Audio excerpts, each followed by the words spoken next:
I just have two quick announcements to make before we begin. First one is request all of you to put your mobile phones on silent, please. The second one is interesting for the regulars at Bliss Catchers. We will not finish at 8:29 as scheduled.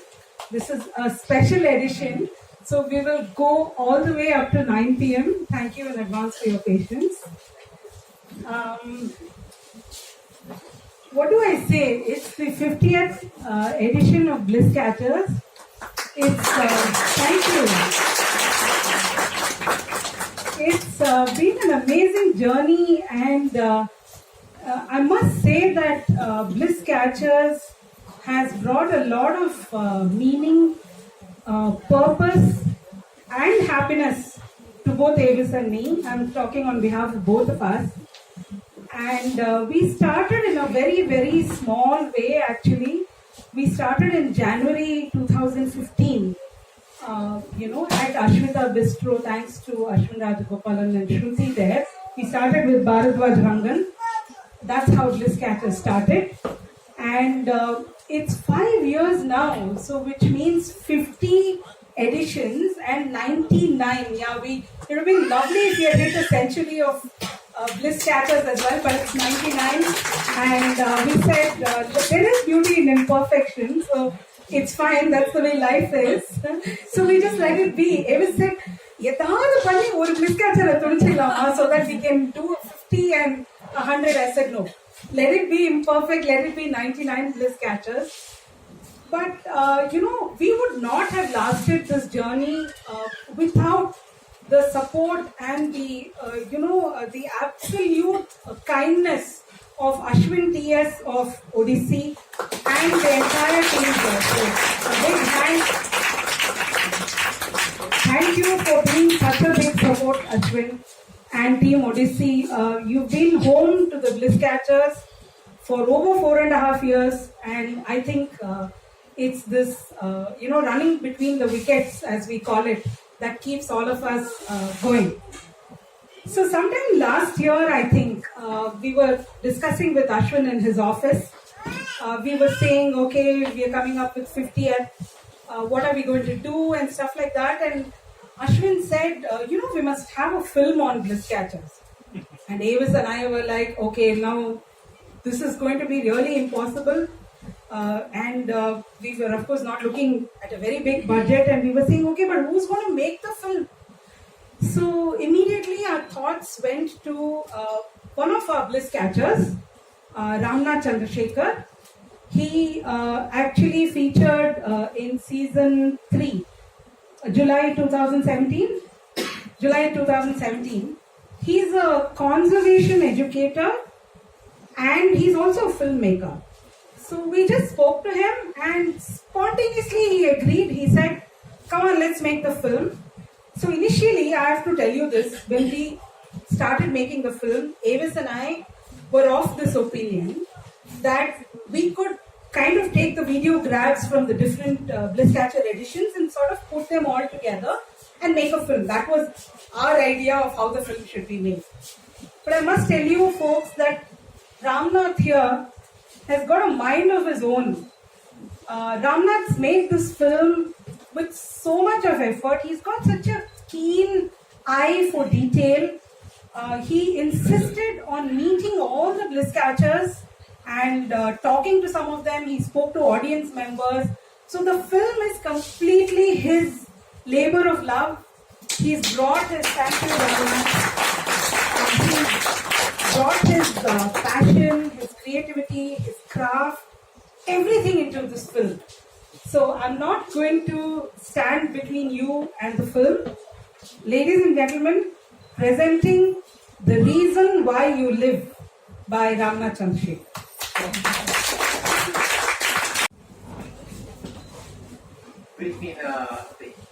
Yes, first one, right? Of course, I knew that this is what I wanted to do, and if that is bliss, then that is bliss. At those sessions, I realized I was connecting with so many people because they would come up to me and tell me that, slowly I see myself.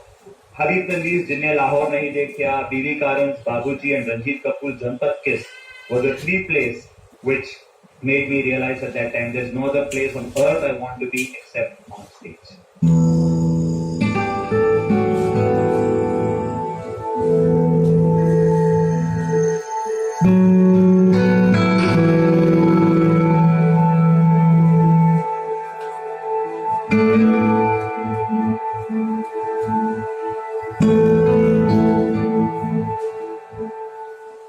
In April 2014, Vani and I were left with just 80 rupees. And we spent it on an auto ride to go to a friend's place for dinner.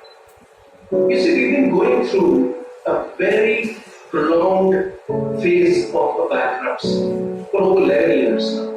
And in this phase, that time in 2014 was a very dark, numbing time for us. It was a struggle because every day we were trying to be successful and success was eluding us. We were literally penniless for many months. Several friends came forward and offered advice, perspective. Somebody said, why don't you start an MA business? Someone else said, get into real estate, there's a lot of money there.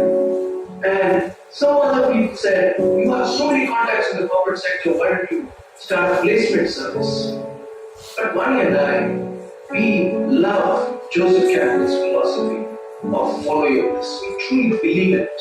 Then we decided to flip the paradigm and say, why not we be useful? Campbell says, follow your bliss, and doors will open where others can see only once. I always tell my students, follow your bliss, follow your bliss, where the deep sense of being informed and going where your body and the soul want to go.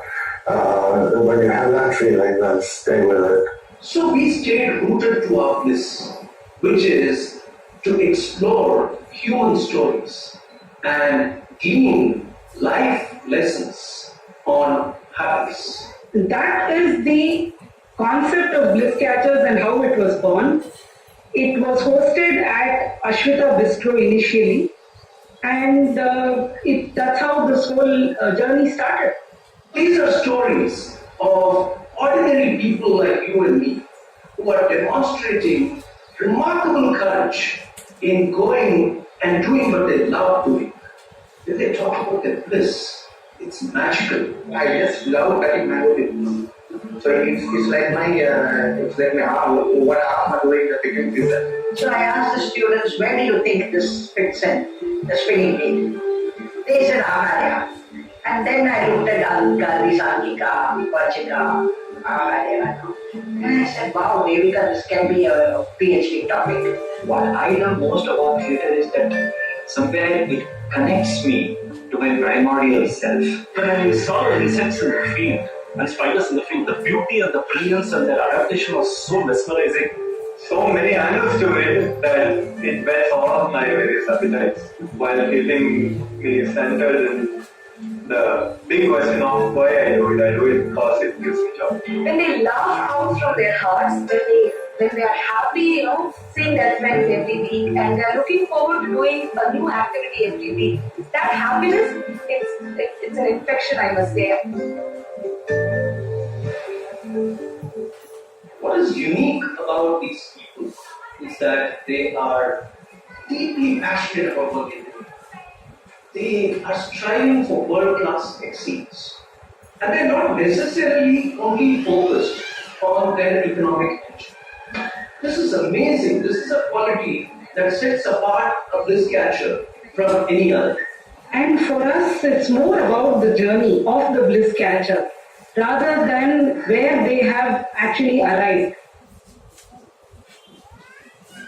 We research the stories, then we have an exploratory meeting with the guest, and if they are invited to be on the show, then 1 week prior to the show, we review their journey one more time with them.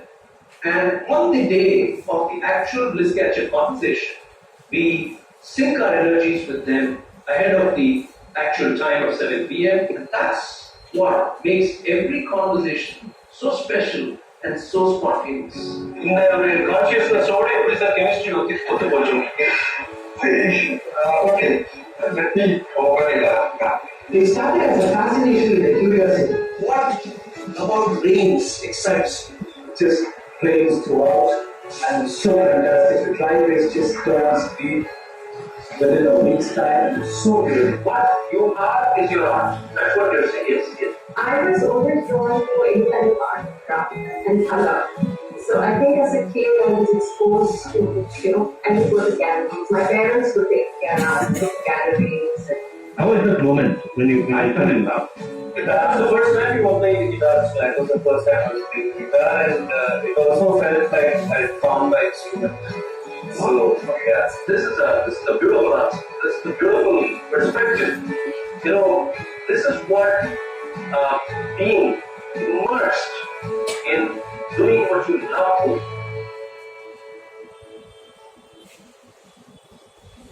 For these 99 guests that we have curated over the past 5 years, actually we have only one person to thank, and that is T.S. Ashwin of Odyssey.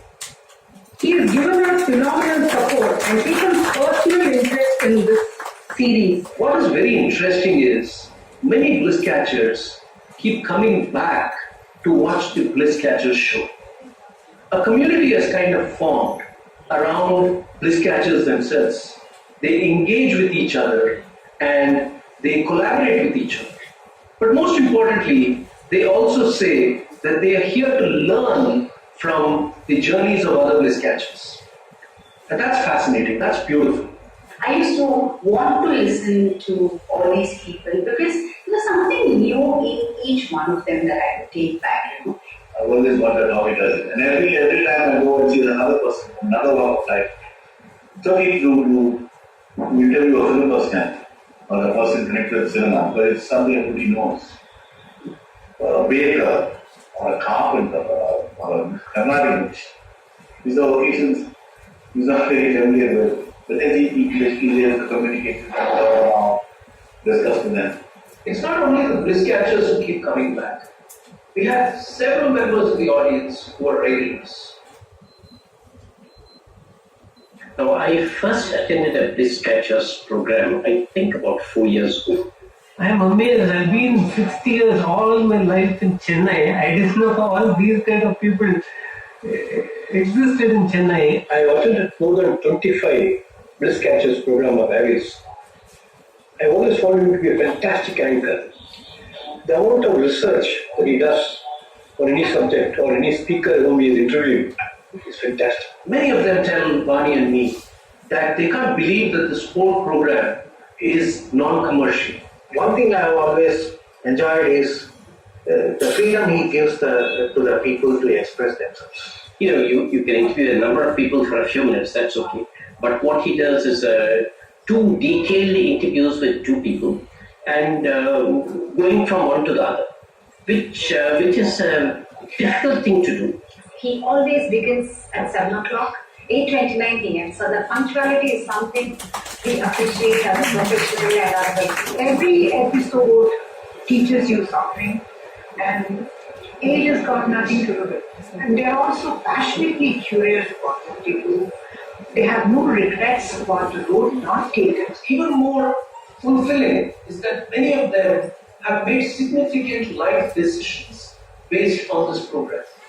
Some of them have left Chennai, they've gone away, but they keep writing back, saying that the choices that they have made has inspired them to be happy, has inspired them to go on to do what they love to do. Bliss Catchers has been a very great inspiration for me to actually follow my heart. That sort of put up a seed in me, saying maybe it's time to find your passion too. They would tell me the little things what they did in their life, so that I eventually started putting in my applying to my side. And right now it's like, to be honest, really happy. I don't think that I would get that hooked on to the philosophy that Bliss Catchers stands for. That you can do what you want in life, even if it's off the beaten path, and still be successful at it. And what's more, that you will actually be happy, blissful. I like to come to Bliss Catcher session to sort of hear how is get those wax on my back. And I decided to take it up and take the leap of faith. But all this started with that one reluctant session, Bliss Catcher session I came and I attended. The last 5 years of curating Bliss Catchers has helped us understand that number one, bliss must not be postponed. Number two, that bliss is profitable. When you do what you love doing and you become world class at doing that, money always follows. And three, that bliss is not a hobby. It's not something that you do on the side. It is what you do because it's your entire life and it's a truly immersive experience.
And for the next segment, I'm going to call on stage here Bliss Catcher Venkatesh Srinivasan. Okay, I know quizzical looks. He's not the mystery guest. I know lots of people have been messaging me. People have been writing on Facebook. Is he the mystery guest? No, he's not. Venkatesh Srinivasan, Venki as we call him, actually featured in, I think, May 2016. He's a very dear friend. Apart from being a colleague, he used to work with us in our erstwhile firm, Image Equity, that Davis and I used to run. Venkatesh actually runs a company called Nexus Consulting, and it's a very unique business model. They have quizzing, and also he marries his passion for sports. Basically, he has a lot of fun conducting quizzes and having discussions and gleaning life lessons from eminent sports people. Eminent, when I say really eminent people like Prakash Padukone, Anil Kumble, and that sort of sports people. So sometime last year we were chatting with Venki, and he actually suggested that we have this segment at the 50th Bliss Catcher edition. Well, I'm just going to let him anchor this portion. And ladies and gentlemen, Venki lives in Bangalore. So he's come all the way here today to anchor this part. So kudos to you. Thank you, Venki. Welcome. Over to you. Thank you. Good evening, everyone. Wonderful to be here. I grew up in Chennai, of course, and I still keep coming back here because there is home here. But my one regret of not being in Chennai more frequently is that I do not get to attend any of AVIS sessions regularly enough, more so Bliss Catchers, which is very dear to me because I was fortunate enough and proud enough to be called as a guest to this, right? So straight on to our kind of most awaited session of the day, the mystery guest session, who's probably going to arrive from somewhere at the back of the store, right? This has become like, why did Kattappa kill Bahubali? Is Jon Snow going to be alive kind level mystery? I've been off Facebook, but I've been seeing some of the chatter on who the mystery guest for today is going to be. I think you have all been, any of you here for the first time at a Bliss Catcher session? Okay, good. There are actually a handful of people, but the majority of the 50 or so people here, I think, have been part of the Bliss Catchers community for ever since it started from 2015, and it's in a day when fame is fleeting and people keep following celebrities on Instagram and figuring out how they can get onto page 3 in newspapers and so on. I was joking with AVIS earlier today that this has become like a page 3 social event in Chennai once a month, but possibly the most meaningful gathering that one of the most meaningful gatherings that happens in the city, right? So, who do you think is the mystery guest? Patty. Okay. Okay. I saw very interesting things like Krishnamachari, Srikanth and all being put out there as an option for a guest. Probably we should get a to Bliss Catchers at some point of time. Will be a hilarious evening for sure. But let me not take the center stage anymore for too long. Ladies and gentlemen, our mystery guest for today, and somewhat appropriately, while he may not agree to it, I will say our 100th Bliss Catcher is the original Bliss Catcher himself. Please give it up with a huge round of applause and welcome our mystery guest for today, none other than the happiness wala AVIS Viswanathan. He's going to be our mystery guest, right? I thought. Yes. I think by towards the end it kind of became obvious. Yeah. You kind of built it up too too long. Too long. I guessed it already.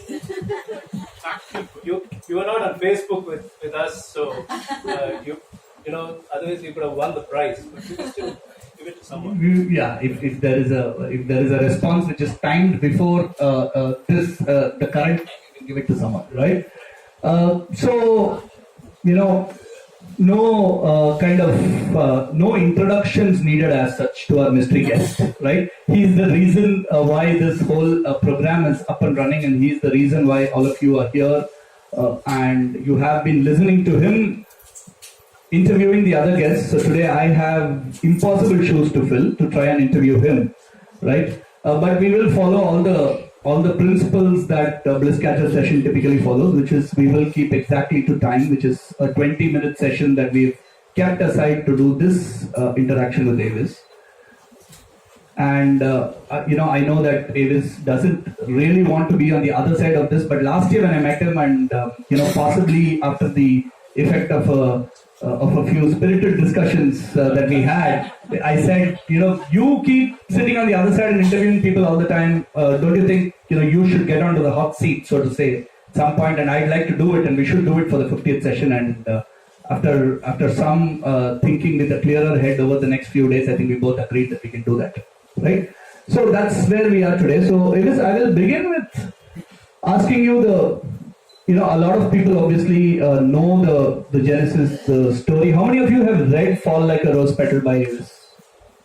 Okay, so about a third of the audience, a quarter of the audience possibly. Those who haven't, must read recommendation for today. So please do go and pick up a copy. It chronicles for lack of any better word, the amazing story and experience that Vani and AVIS and a lot of people associated with them have gone through over very many years.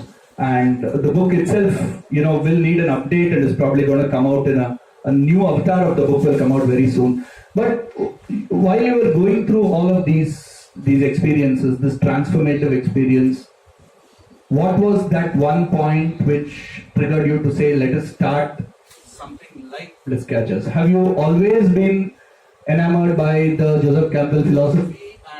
How did that in your head translate into, hey, this is the way we should manifest it in terms of conversations with people who followed the Bliss? Thank you first of all. Thank you everyone for being here. This is a very overwhelming moment. I'll just take a second more to say that I'm not the 100th guest.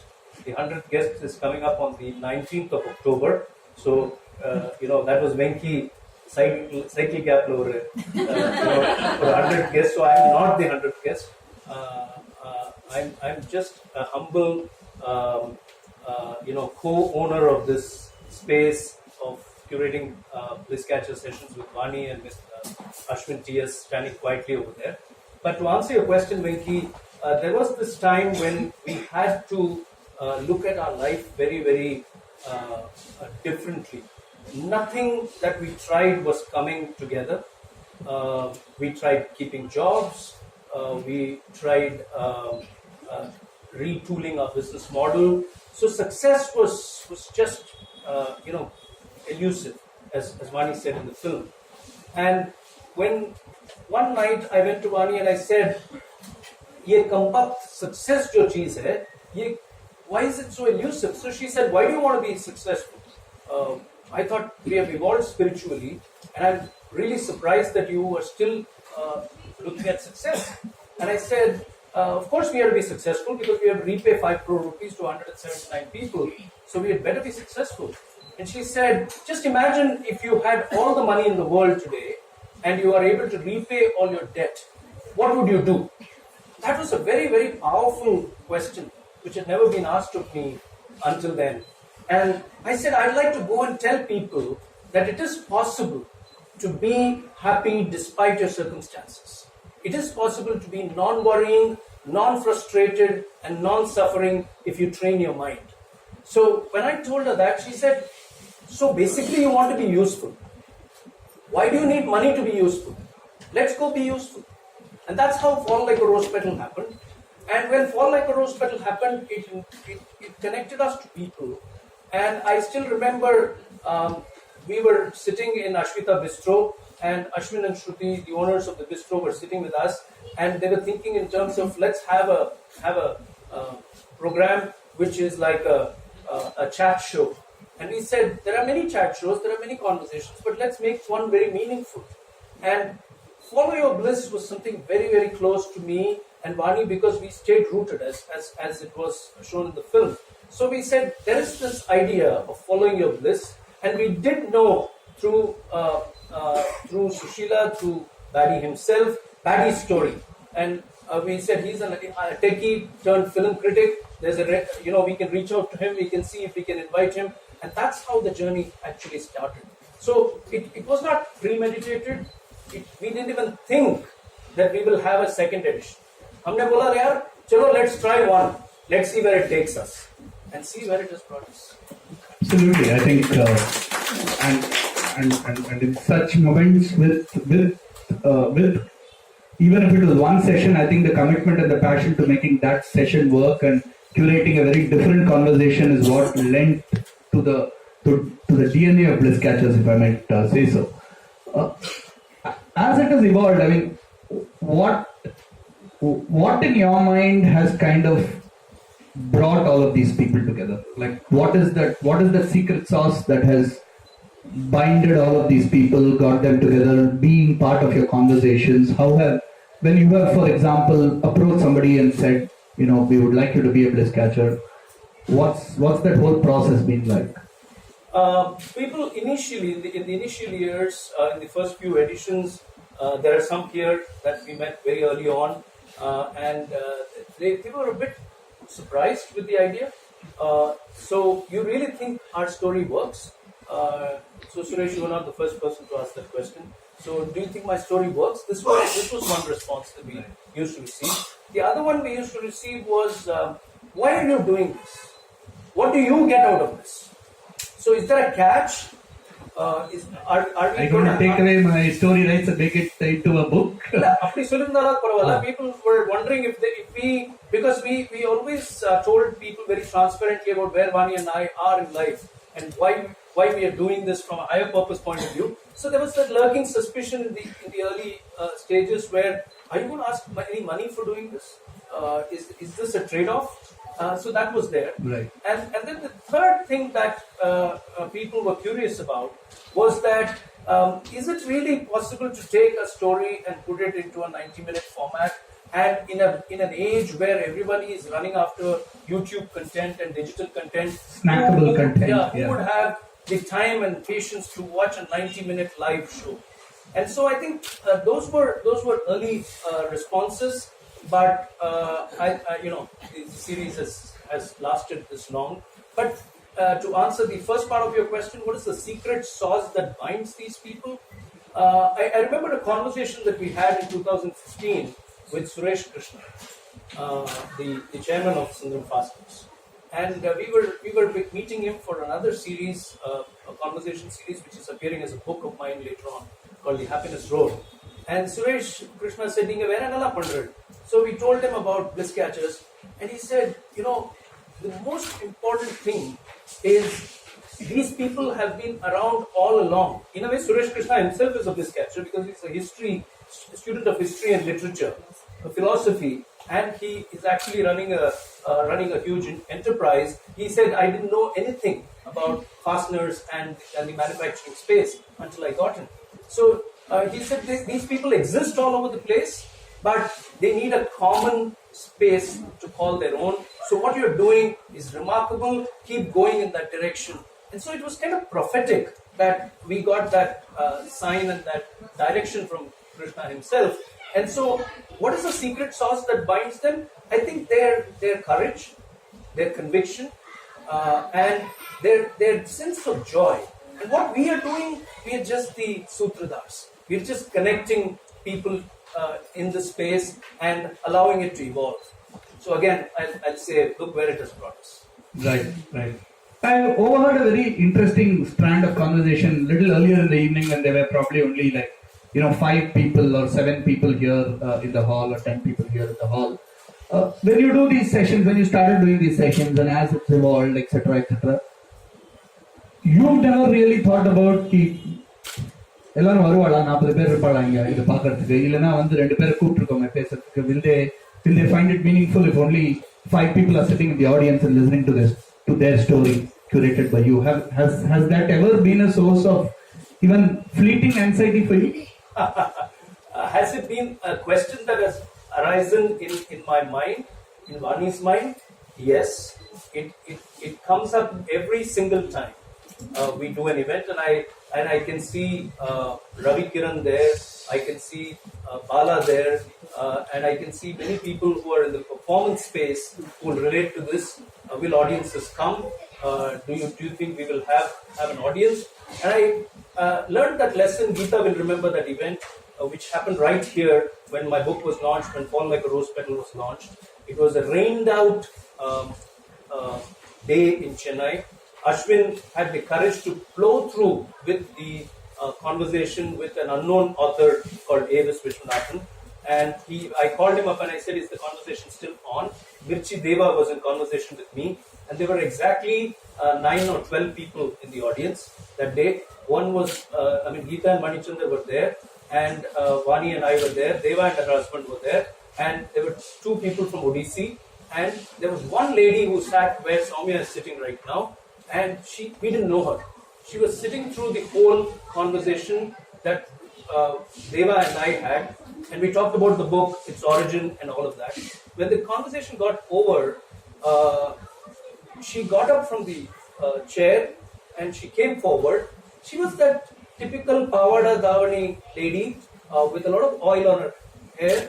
I'm just giving you a background, and I'm not necessarily being judgmental of her, but just letting you know where, what kind of milieu she represented. And she said, "Sir, in the book பத்தி ஒரு விளம்பரம் வந்து அடையார் டைம்ஸ்ல வந்திருந்தது. நான் இன்னைக்கு சாயங்காலம் மழை பெஞ்சிருக்குன்ட்டு பஜ்ஜி வாங்கி சாப்பிடலான்ட்டு ரோட் சைட்ல போய் பஜ்ஜி வாங்குறதுக்கு போனேன். அந்த பஜ்ஜியை பொதிஞ்சு கொடுத்த பேப்பர் வந்து இந்த அடையார் டைம்ஸ் பேப்பர். பஜ்ஜியை சாப்பிட்டுட்டு பேப்பரை தூக்கி போடும்போது I looked at the paper and it had this ad of Fall Like a Rose Petal. Conversation with the author. நேரா பஸ் பிடிச்சு இங்க வந்துட்டேன் சார். சார், நீங்க யாருக்காக பேசுனீங்கன்னு எனக்கு தெரியாது, யாருமே இருக்கல, ஆனா எனக்காக பேசுனீங்க சார். என்னுடைய குடும்பத்துடைய நிலைமை தான் உங்களுடைய குடும்பத்தினுடைய நிலைமை. நான் ரொம்ப நன்றி கடன் பட்டிருக்கேன் சார். I don't know, எனக்கு சொல்லும் போதும் I'm getting goosebumps.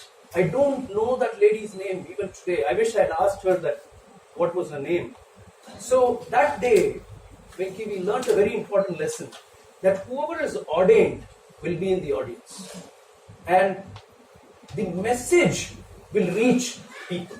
So every time this question arises, we push it away. It doesn't convert into anxiety, because the joy of being in conversation with people, and I always tell my guests also when we are sitting down, don't look at the audience. The audience is only incidental. It's 3 of us having a conversation. So no anxiety, in a very state of equanimity, but the question does arise. Right. I'm sure. I mean, like you said, any performer, anybody on stage kind of comes across that. Now, I've heard from you fleetingly in the past, and I've heard that the community of bliss catchers who've been built, these 99 people, right, and people whose lives they've touched, there must be like really interesting stories about some of these people, right?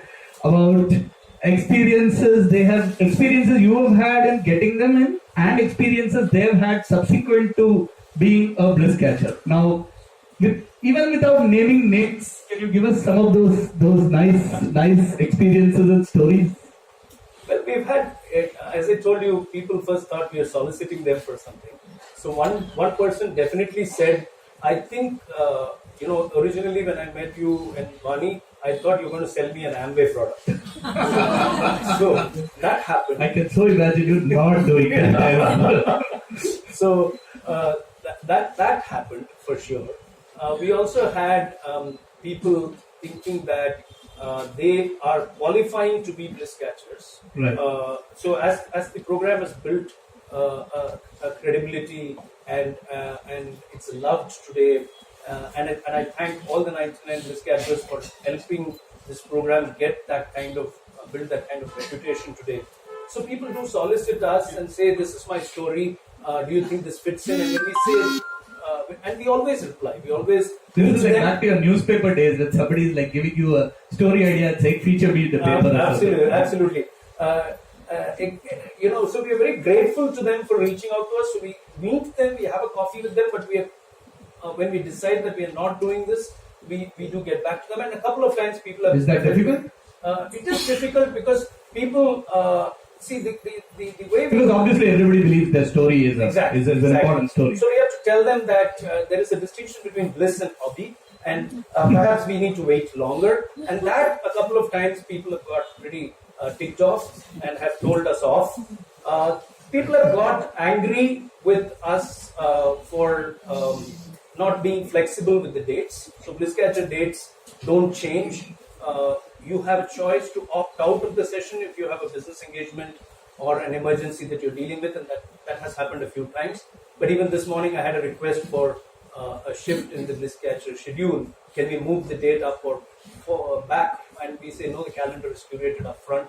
In fact, all the calendar for bliss catcher for 2020 is almost set in our mind. By end of October, we'll be ready with the full calendar in terms of blocking bliss catcher dates. So we don't negotiate on that. That puts off people. But we've also had some couple of other interesting experiences. I'll end on that note by saying that we have had a romance between bliss catchers. And as quickly, that's a new definition of bliss. As quickly as it happened, there was a breakup as well. So that happened.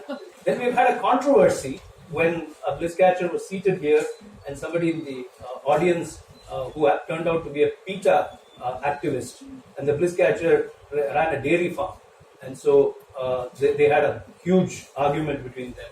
And then the store had to take it offline. So we've had interesting experiences. Wonderful. Lovely. And so, even today, going forward, one of the things I want to ask you is, so this community is now 99 people strong and it's getting added to by 2 people every month, right? What in your mind can the 99 of us do to further propagate? You've obviously been doing yeoman service to this whole thing by anchoring this program, this format, but you can do it in this store in Chennai, spread the message to this audience that's sitting here. Obviously, one of the things I'd like to point out is that, being roughly in the space myself, one of the things I see is that a lot of such forums and occasions happen, and when you started, there's a lot of enthusiasm about capturing it, etc., and then it kind of, fizzles out because you just don't have the time or energy or enthusiasm. One of the really commendable things is, even now, if you go to the website, to avisviswanathan.in, every single of the 50 episodes is captured, it's there. The full videos are there, the photos are there, the summaries are there. And I think that is wonderful because that chronicling is very, very important because that's what's really amplifying, keeping this message there for, however long, the internet lasts in this world and we last, and, amplifying it. But what in your mind is the way to amplify this at a very individual level? I think talk about bliss more.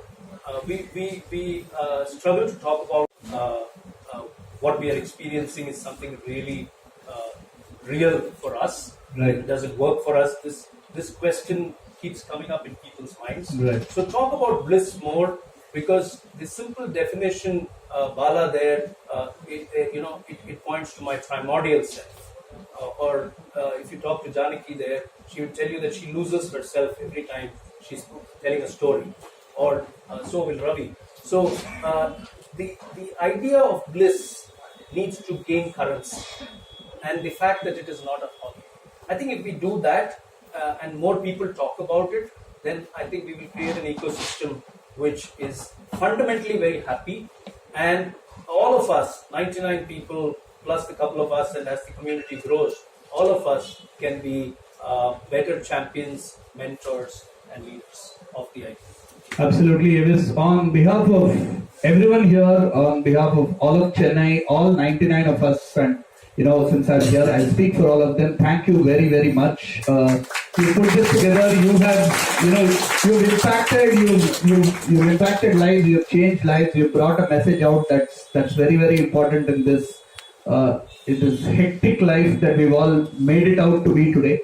To follow our bliss and to find real meaning of life.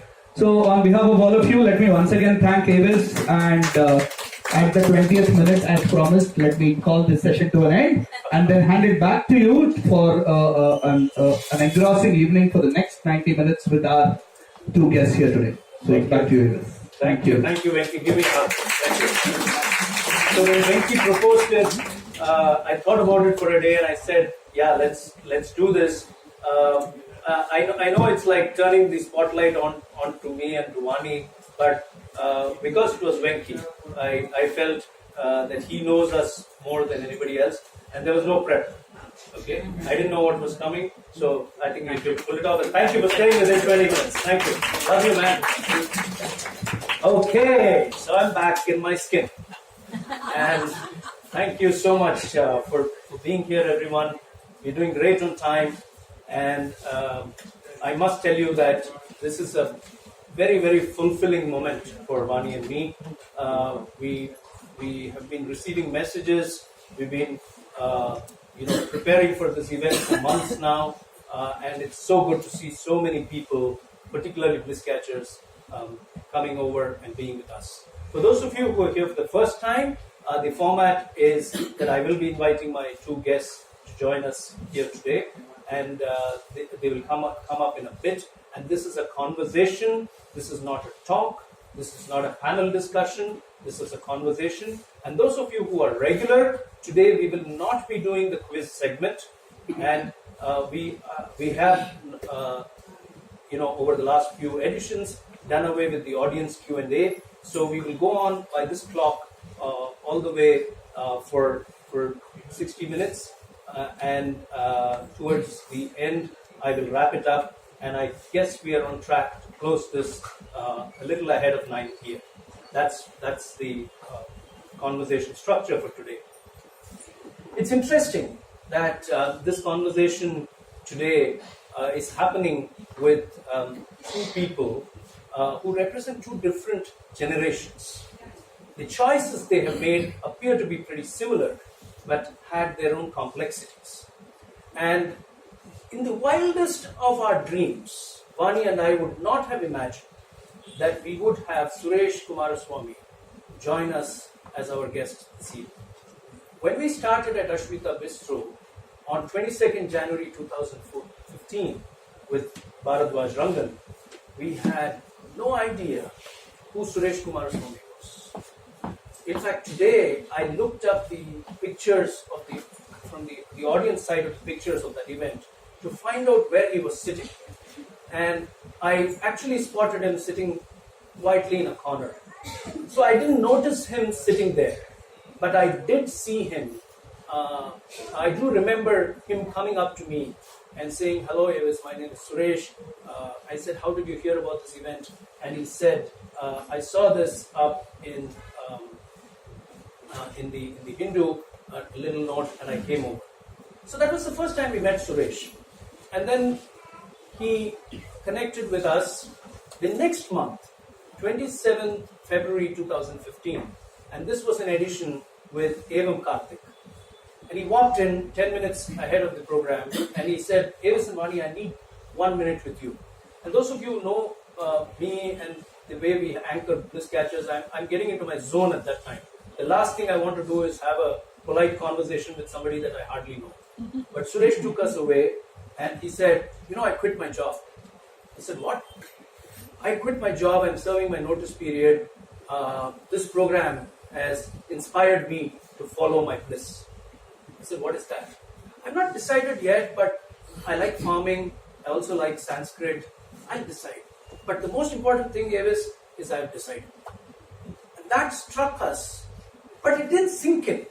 Many people will come, many people will say many things, and we let it go. Last year, we were preparing ourselves. So September, October is our curation month for the next year. So right now we are hitting September, so we'll start the 2020 calendar, which seems pretty much all lined up. And so we were preparing in 2018, September, October, and that's when we had all the slots taken up except the 50th edition. And we said, "We need somebody special. We need somebody special." So Vani said, "Don't be in a rush. Don't be in a rush." And I'm glad I listened to her. Every time I listen to Vani, it's always worked out.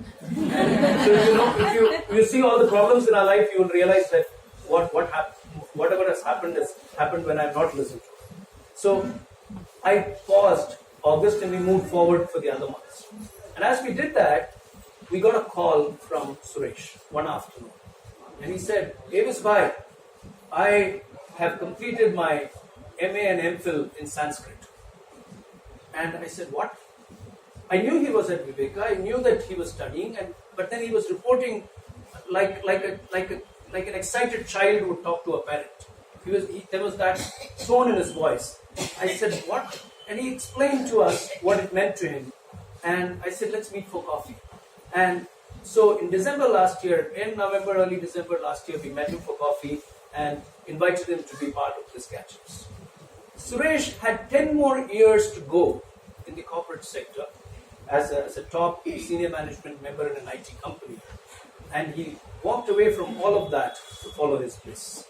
This is because he is in love with the language, and this is because he believes he's searching for an identity. He was searching for an identity beyond his business card. So that's Suresh Kumaraswamy, and I'm so delighted that he is our guest. Can you imagine your first edition? You don't know if you're going to do the next one, but somebody sitting in the audience gets inspired and comes back in your 50th edition to be your Bliss Catcher guest. This is remarkable. So, thank you, Suresh. Young Srivatsan, we met him in December last year at the Youth Speak Summit. And Srivatsan, when we met him, the energies from him were powerful. If you hear his story, what will strike you is the spirit of resilience, passion, and adventure. He lives that spirit. And all of this is combined with a phenomenal amount of humility and hard work. He, at the age of 23, decided to quit his job at an IT company because he was madly obsessed with photography. And he did this despite the fact that he was born with a hearing impairment. And so I request all of you today to be sensitive as we go through the conversation with Srivatsan. He has a hearing impairment. And the second reason is the kind of background that he comes from. An IT company job is like manna from heaven. Man, you arrived, you're settled. That kind of outlook is what people have. And at that time he decides, I don't want this job, all I want to do is photography. And he goes on in the next 5 years to set up Madras Photo Bloggers Club and Travel Tales, 2 enterprises. He's traveled to 300 destinations. He has written 30 travelogues, and he has covered more than 30 festivals across India. All of this he's done with a phenomenal amount of drive and conviction. And so I'm curious to explore his journey also today. Thank you so much, Srivatsan, for being here. Gentlemen, may I now invite both of you to join me here. Please take your seats. This is my Suresh.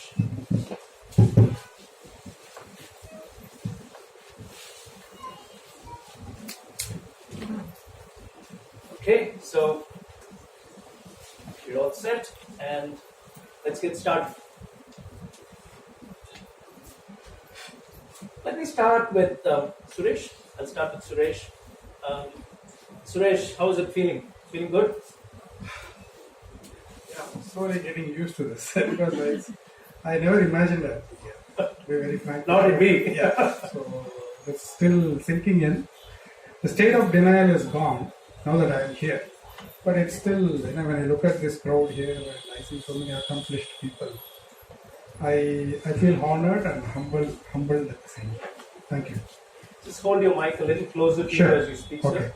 Okay, my first question, Suresh, is when you look at your journey, Bliss Catchers obviously was a trigger, understandable. But you seem to have had a quest to go beyond the identity of your business card. Where did that quest begin? When did that feeling come into you? Okay. See, I've been the earlier part of my career. I've been in contract programming in the US, so I know that you do contract programming for multiple customers. So your stickiness with a particular job has always been a if factor. But then this question that you ask is very profound because the real impact actually struck to me on the January 9th of 2008. When my friend called me from HCL and then said, Suresh, do you know that Satyam is going bust? Because I was with Satyam at that point in time.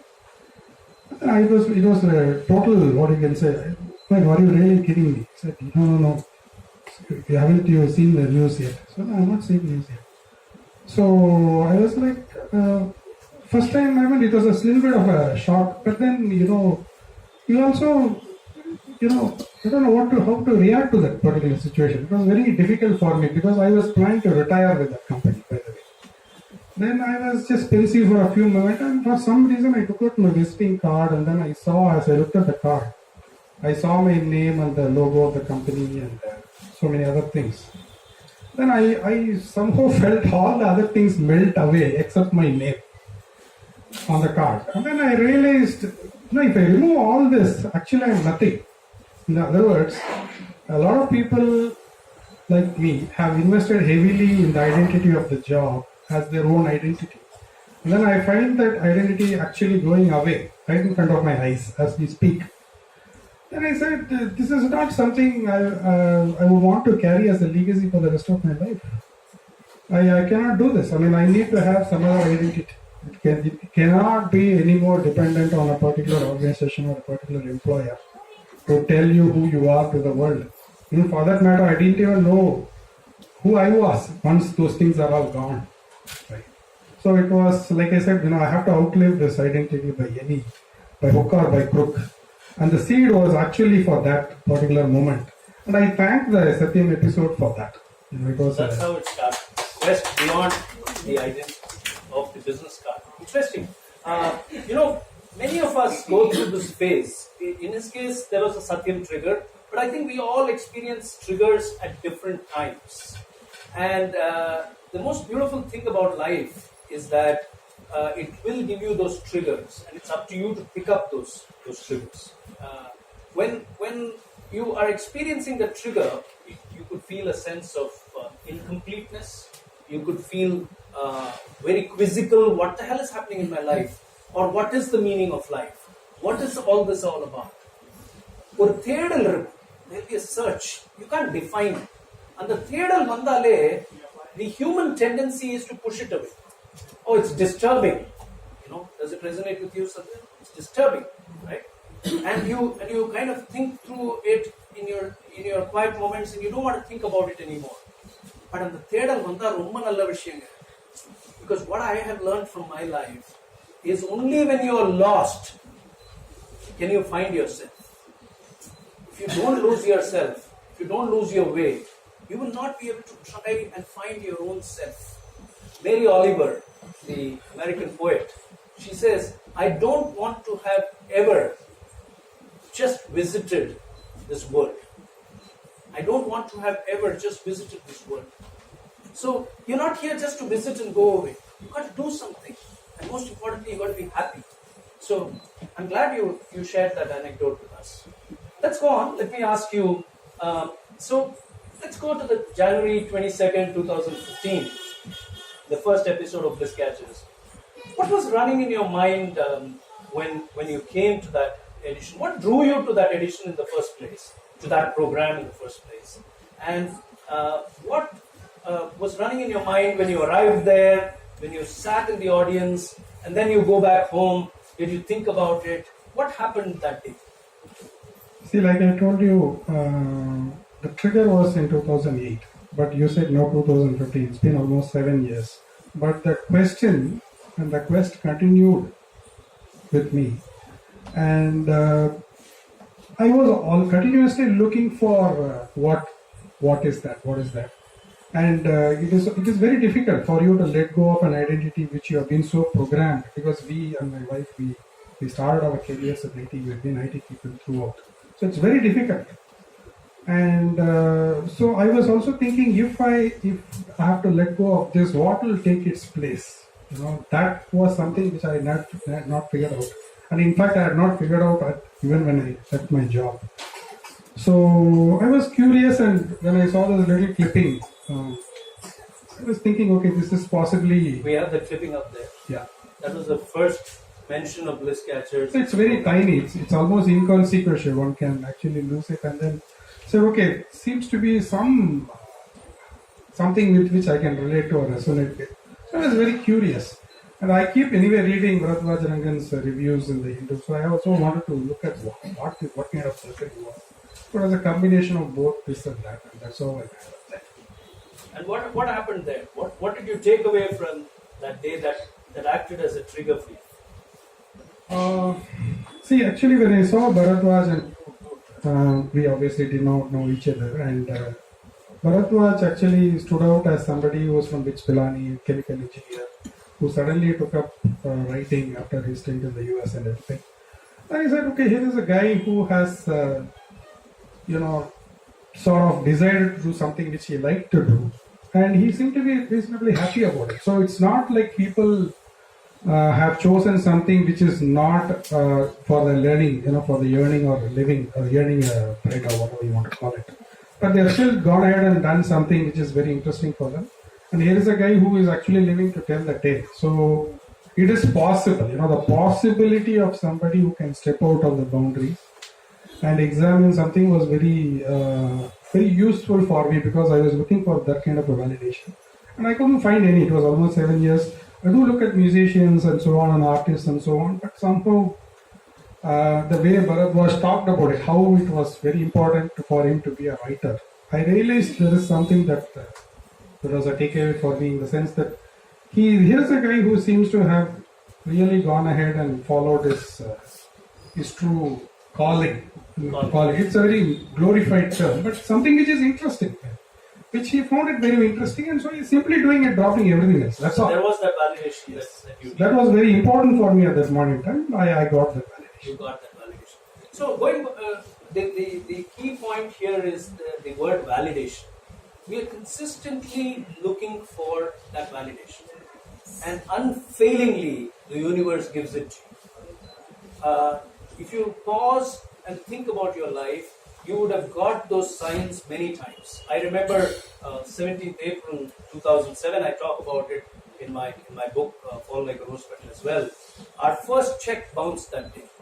And until then, a check had not bounced. in like almost 20 years of running a family, running 10, 12 years of running a business, a check had not bounced. So I was outside the erstwhile AV and MPhil bank. There's a lane opposite to the bank, and our bank was AV and MPhil. And my accountant had gone in there to try to see if the manager could give us 1 day to clear that check. And because it's a multinational bank, they said, forget it, no way. So the accountant messaged me, and I was like thinking our whole life had fallen apart, and I sank in my car seat, and I closed my eyes, and then I opened my eyes, and in front of me from nowhere, a car comes in with the words, never give up, on the rear windscreen of the car. That was a sign, that was a validation. And we're still in the doldrums. Long way to go to fix our problems. But see how far we've come. So that validation is available to everyone. And when you take that validation, when you take that sign from the universe and trust the process of life and allow yourself to be led by it, I think that's where the magic happens. That's where the courage comes. That's where you begin to embrace the adventure called life. That's what I'm picking up from. His story is very fascinating, but I'll pause it for now and go to young Srivatsan, who's ready and waiting for to start his journey in conversation with me. So Srivatsan, I want to ask you a very simple question. What drew you into photography? Did photography find you, or did you find photography?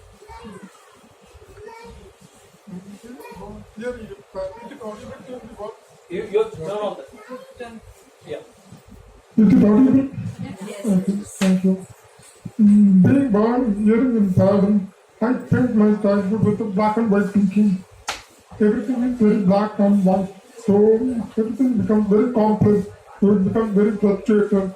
Therefore, I spend most of the time like observing many things. I observe a lot.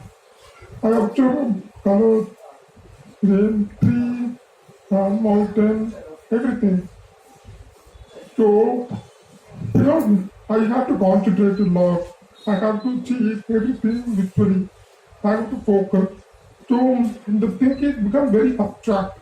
Therefore, I started using mobile photographs. Then when I started taking mobile randomly,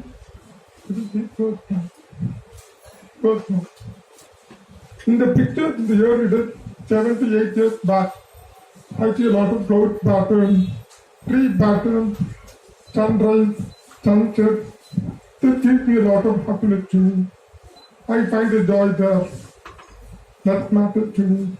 Because I see the communication always be distracting. When I talk to the people, I don't understand it. So this becomes like frustrating for me. Every time when I encounter people, they question me, what happened to you? I don't understand you. This kind of question always be frustrating me. I have to explain to my problem to everyone. Wherever I go to my new friends, new colleges, everywhere. So it becomes frustrating. The struggle becomes a lot of things. I find a joy in taking good pictures. That's how I started my photography. How old were you? What was your age at that time? I think around 12 to 13, that age. After that, I used to use point-and-shoot camera. Point-and-shoot camera helped me to bring it more. Then I moved to DSLR. I asked my dad to buy it for me. He helped me for that. He is here at the end. What a joy to have you here, sir. Thank you. During the first meeting I am attending, yes, normally it never comes. I thought of going back in 5 minutes, but very busy. Thank you. Thank you. That's how I started my photography, using the DSLR. And then when I started to explore many things, and that's what I chose photography. I find happiness there. I find a joy there. I find a bliss there. Thank you. Beautiful. So because he was frustrated, he found an avenue in immersing himself in photography. So you found photography. I'm not going to ask you the regular question because given our backgrounds where we come from, as I earlier mentioned, getting a job, finishing engineering, check. Getting a job in an IT company, check, is normal. I'm going to ask you, what made you check quitting that job? What was the trigger for quitting your IT job, and where did the courage come from? 23 vayasula, the whole world around you is trying to make more money, become more successful, become more famous, and here you are, your dad is right there, so he's also going to hear this answer for the first time, I guess. So, what is the courage to quit the IT job? Well, number one, when I joined the IT job, everything was within me. I did not share my problem with everyone. I was not ready to share anything with the people. So when I go with the society, okay, I joined the company. That's it. Then when I joined the company, when I joined with the team, it was really trouble. Communication, number one. When more phone call, number one issue. I cannot do that. It becomes searching him now. I cannot do anything by myself, number one. So number two is when I do my job, there is always the communication with the people. I need to do by myself. I need to keep progressing with the people. That is always been difficult for me. I told myself it will be over soon. It will be getting over soon. But it was not. It was not. It does not help me for me. At the same time, I was exploring photography every weekend. Whenever I get the time, I explore photography. I find happiness there. Whenever I go back, every weekend, I wake up by 4 o'clock in the morning. I go by bus to different locations. I take a picture for sunrise. I come back by morning 8 a.m. to home. I find the joy there. I find the happiness. This makes me more joy in my mind. I feel complete for myself. That's why I felt this path will be better. Maybe this direction I can choose it better. That's why I feel like quitting that job. At the same time, you give me to this plan. First, you have this plan. Okay. Look at the struggle. After quitting the job, I felt like okay, everything was feeling the loss of job, number one. When I feel a loss of job, you feel like validating the people questioning you what you want. You feel a lot of struggle. The struggle, you need to answer that. How do you answer? I find it more beautiful. I embrace it. I don't need to answer anybody. I need to prove it to myself. That's it. I don't need to prove to anybody. Society needs difference. We don't need a society. We need to prove the difference. How different from someone. We should be the light. We should be the light to the society. We should bring a lot of difference. That's how we embrace this struggle. And that's how we find the courage in that.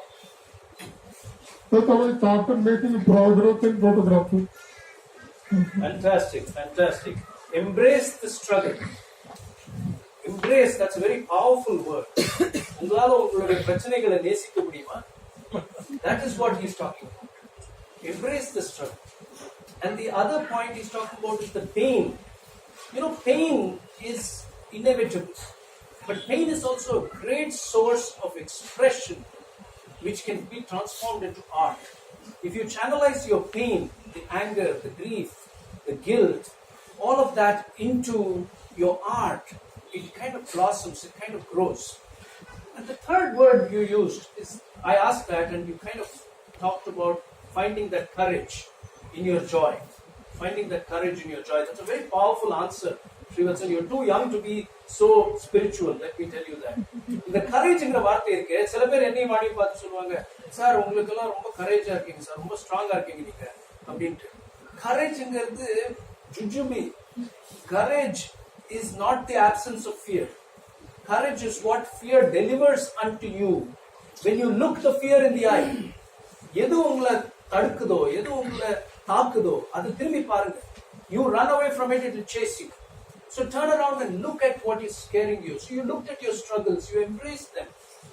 Noel Tichy, my favorite management guru, says leadership is the ability to see reality and mobilize the appropriate response. It's a very profound and yet simple definition of leadership. The ability to see reality. What is the most evident reality about our lives? The most evident reality is that we are all going to die at some point. So it's a limited period often. And what is the most appropriate response if you know that your death is around the corner? Live happily. Go do what you love doing. And that's what young Srivatsan did.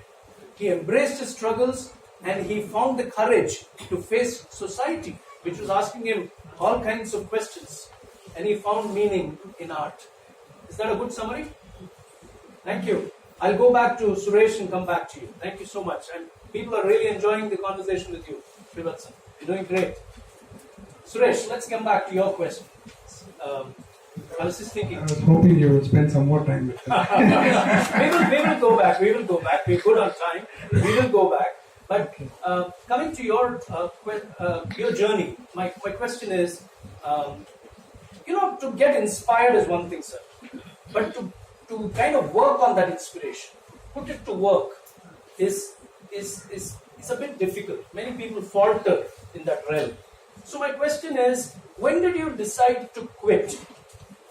And how did you actually quit? How difficult was it to quit? A, the job, B, that identity of a salaried, high-paid IT employee, that identity.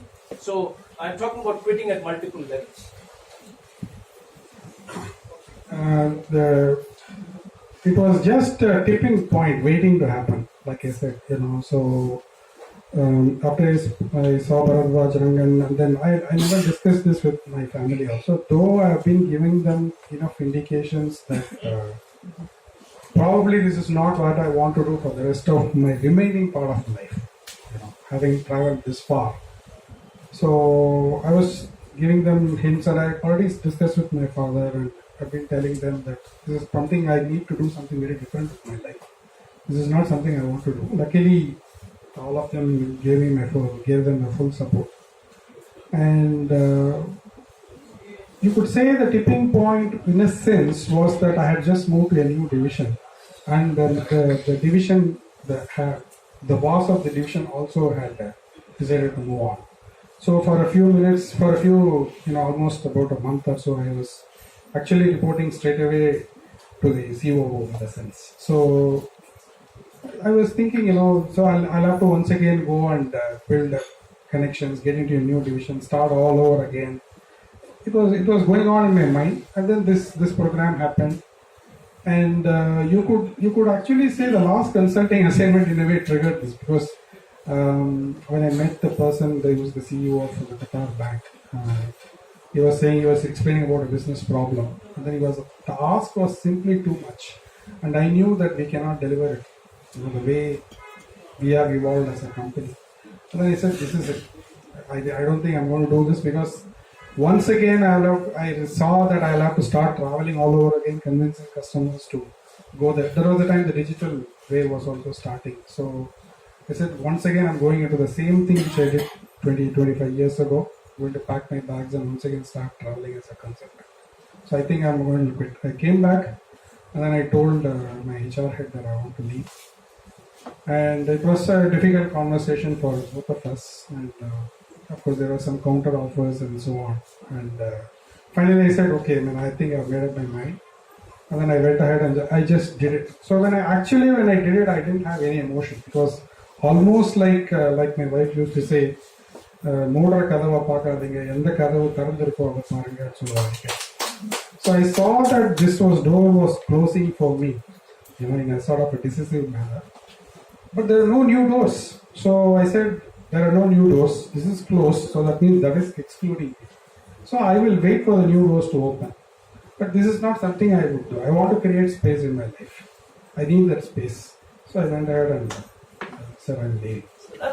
It's never an easy choice. It's never an easy choice, and the clarity of what you want to do and what you don't want to do are always on a balance.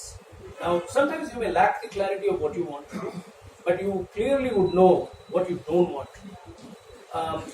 I was when he was speaking, while he kind of elaborately fleshed out the journey of taking that decision to quit, my mind actually went to little Madhav, who was playing here somewhere, one of our Bliss catchers, Rakesh Raghunathan's child, Madhav.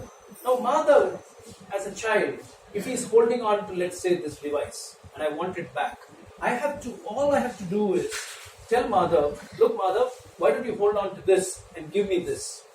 And he'll be happy to drop it. So a child will quickly trade off between what the child is holding to what is on offer. Now we adults lack that ability.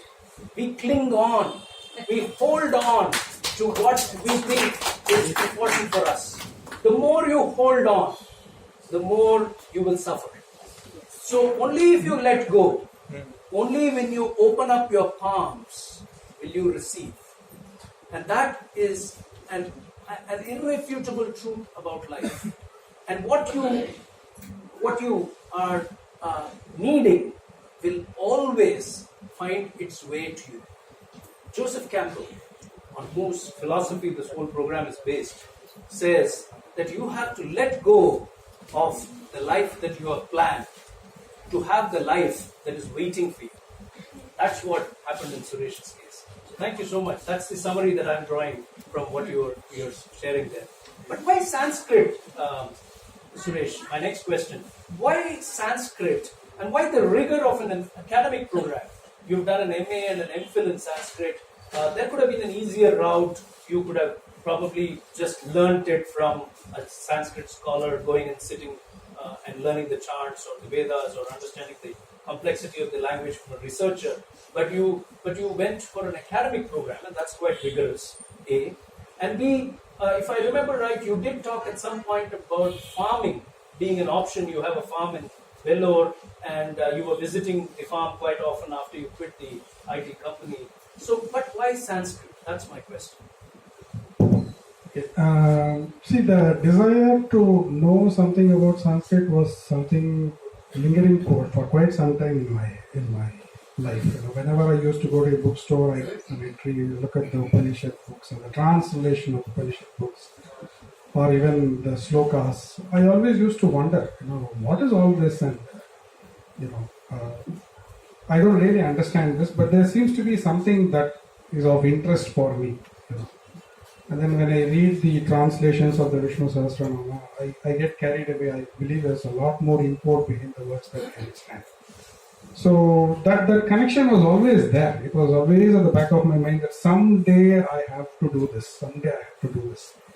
But the chance never came because your job and your social redemption precious, to give it the word, continuously keeps you on this particular treadmill, right? So once I created this space, I really didn't know what to do, and it was quite difficult for me in the first few months to really redefine myself in that sense. But I said, one day I'm going to Sanskrit College Madras and figure out really what is going on there. So I went to a wedding of a colleague of mine, finished the wedding and walked into Sanskrit College because the venue of the wedding was very close to the college itself. So I walked in. That is very, very providential, the way this happened. So I went inside and I said, I have come here now. The Sanskrit The guy looked at me up and down and he said, we can't admit you. Then he said, no, part-time course. No, sir, daily we cannot help you. Saturday, Sunday, or certificate course. Certificate course, Saturday, Sunday, it's difficult because my family would require my time. So I said that's not possible, going to be possible. Because I didn't want them to lose time with me. So I was just crestfallen. They just poured cold water into this. And I was walking around when one person came from the library and said, sir, Sanskrit sir. Sir, my all varade kashtam. So, Vivekananda College ponga, and Abhirama Sundaram, Dr. Abhirama Sundaram, HOD, Dr. Nahan Raghunathan, you will find out. In a edit for us, MA admissions, sir, you try. Sir, MA, sir, you ponga, sir, he literally pushed me. So I just walked with my vesti and t-shirt to the college. And something happened. As I entered the college, I felt I belonged there. It's a very, very hard feeling.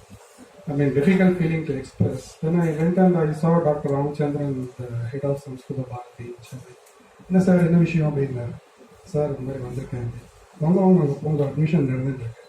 So I went there and then they said they had got my background. I said I really don't know much about Sanskrit. I know the basic script. I can possibly read a few things, but nothing beyond. Then they said, sir, we believe you can pick up if you want. You can apply. It's up to you. But here is a form. And then you come with your certificates and things. Day after tomorrow, we will apply. I was like nonplussed. Suddenly, should I go back to all this? But then I said, what is that? The timings is from 8:30 till 9:30, 12. They said, okay, it suited me because. But then I said, they said 25 papers, sir. MA and MPhil very difficult. You have to manage. I said, I'll take the rigor because it was very important for you to go through a very structured program, for you to quickly come to the level of speed that is required of it. Otherwise, you will not be able to do that. It doesn't just fit in. It become a hobby, like you said. But here, I felt impulsively that I have to go and lodge myself into this machine. Having been through that, having been through that 3.5 years of rigor of the programs, why would you say it is your bliss? What does it do to you? Very simple. When I start immersing myself into that world, be it a seminar or be it a discussion with close friends or even reading a literature, I generally feel time, the loss of time. I don't feel time at all as an element. Timelessness. And I discover that often and often again. And then I also admire the pure quality of the words and the meanings behind that. And I can give some examples, but it will be a little short of that. So, but the sheer beauty of the language, the sheer what you can say, import of the language, the sheer I don't know how to put it there. The way it connects with you is something you have to immerse yourself to understand. So the big story here from what he said is when you are moving in the direction of your bliss, it is moving in your direction too. What you are looking for is looking for you too. That is the magic of this entire space. The second thing is he's at a loss of words to describe. And that often happens with people when they describe their bliss. You can't put it to words. And there is a mystical quality to it. There is a romance to it. And it is something that is indescribable in many ways. This is not the first time I'm having a Bliss Catcher search for words to put in there. Campbell himself said very beautifully that Sanskrit is the greatest, he said. It's the spiritual language of the world. And he says that he was inspired to draw the Follow Your Bliss philosophy based on the Upanishads and the whole idea of Satchitananda, that feeling of rapturous delight. So looking from the outside, those of us who don't belong to that space, we wonder, somebody may look at me and Vani and say, happiness. So from the outside it will be nonsensical. But for the one who is immersed, he used the word immersed, the one who is immersed in it, it will be like drinking the elixir of life from the fountainhead of joy. I'm getting poetic, I don't know. It will be that. Feeling, which I don't think any alcoholic beverage can push. So, thank you for sharing that. Back to Srivatsan's journey. I'll come back to you for perhaps one last question. Srivatsan, how did you actualize your bliss? So you quit the IT job. What did you decide then to do? Are you going to set up this or that? How did you decide, make that choice? And did you have a parachute to bail out? Do you have a plan B at any time? I have to depend on everyone for communication, for work, for any kind of thing. In the beginning, 5 years back. So what happened is when I communicate everywhere, I have to look someone maybe for understanding. That is very difficult for me. Now I'm not. I'm different. Now I'm able to face it. I'm ready to face it. That is the difference. I'm able to question the people. I will ask the question. That is a bliss for me. Number one bliss. Number two bliss is when I started to live independently, I feel like independent now. I find the courage to travel alone to everywhere. Not only in Chennai, Tamil Nadu, India whole, every place where I find the crowd, like Kumbh Mela, only in Barchana, peak movement. When I go to Barchana, I see a lot of colors pouring in all directions. It is like wild things happening around me. So I need to make up my mind to face that. I see a lot of people from different backgrounds. When I see this kind of scenario, I feel more energy and I see a lot of story behind that. So I feel more completed. I find happiness there. I actualize the bliss. That is one. Number three, when I immerse in the bliss, I find little bit more thinking. I can think more. I get more time to think. When I think a lot of time, I plan something for future. Maybe like, okay, I want to achieve in future. When I plan something, I feel more grateful in that. That's how I realize the bliss. If I, for example, I have 3 brands. Number 1, travel tale. I write about my travel blog. I have published more than 30. Number 2, I am running a community called Madras Photo Blogger. This is for beginners, brand awareness. I am doing that.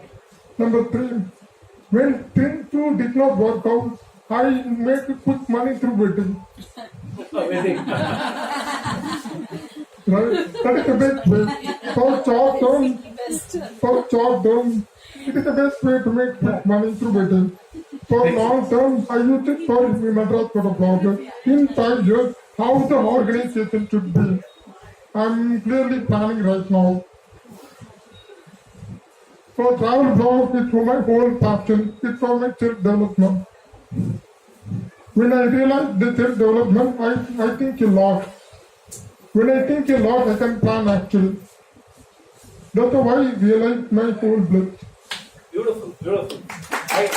We've so far had people who have only talked about plan A and plan B. He's the first person who's brought a plan C. So, plan A is travel tales, plan B is Madras Photo Bloggers, and plan C is weddings. So whenever you're short, you dive into a wedding, you make some money, and you come back and you flow it into your bliss. Fantastic.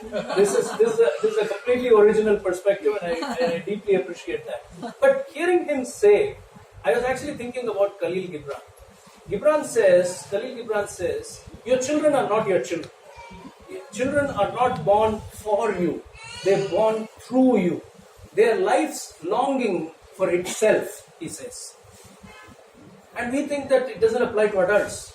We are also somebody's child, right? His father is sitting right there. So, Srivatsan's creation also is part of that Gibran philosophy of life's longing for itself. And life is seeking to explore, to experience, and to express through him.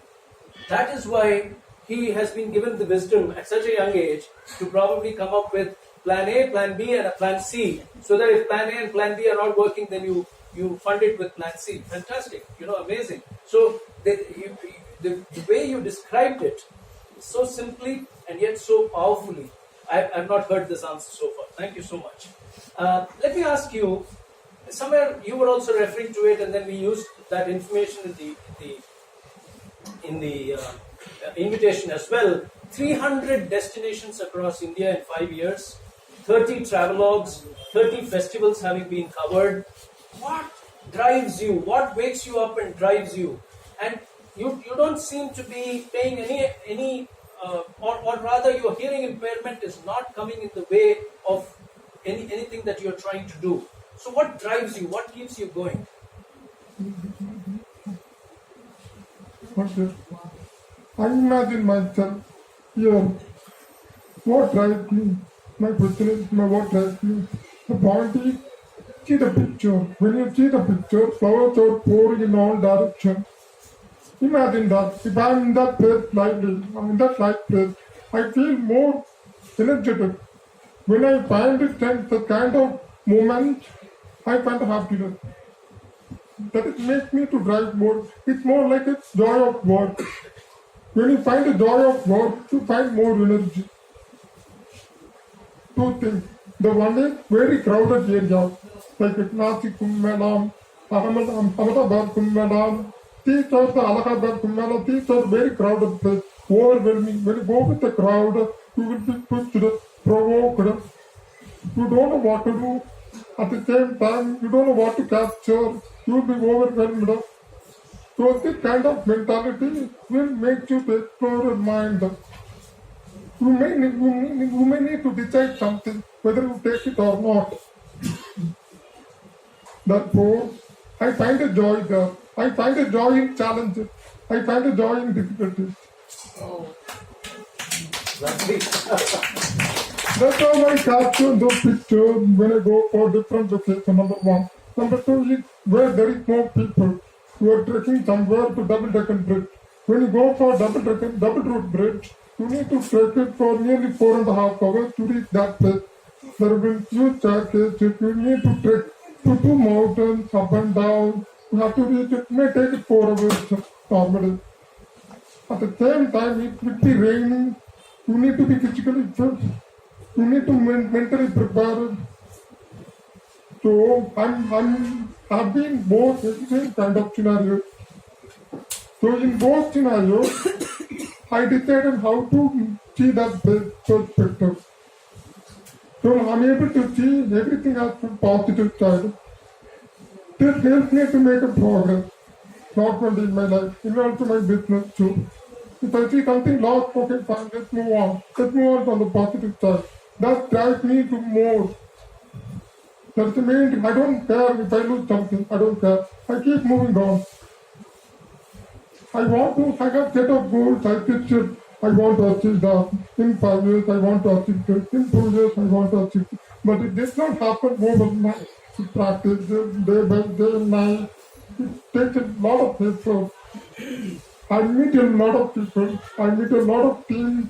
But I'm exploring it. I find it interesting. I love them. I find it bliss. Fantastic. I want to pick up one word, the joy of work coming from the joy from challenges. That's what drives you.